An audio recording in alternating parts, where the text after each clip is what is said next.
BBC News with Gareth Barlow.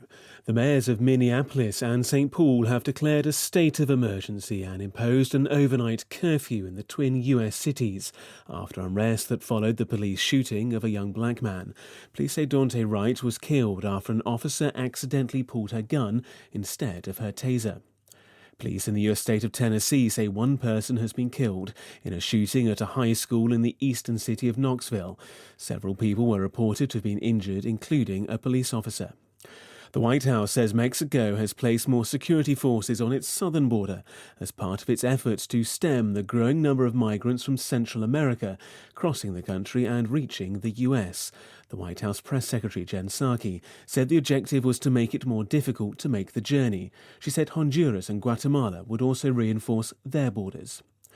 A Norwegian man has been charged with being part of a plot to bomb St. Paul's Cathedral in London. A British woman, Sophia Sheikh, a supporter of Islamic State group, was jailed for life last year after admitting her intention of blowing herself up at the cathedral. The Afghan Taliban have made it clear that they reject democracy as their desired system of government in a future Afghanistan.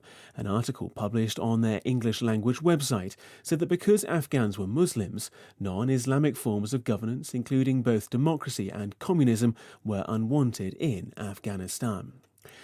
And finally, the Chadian army has said rebels entered northern Chad on Sunday, the day of the country's presidential election.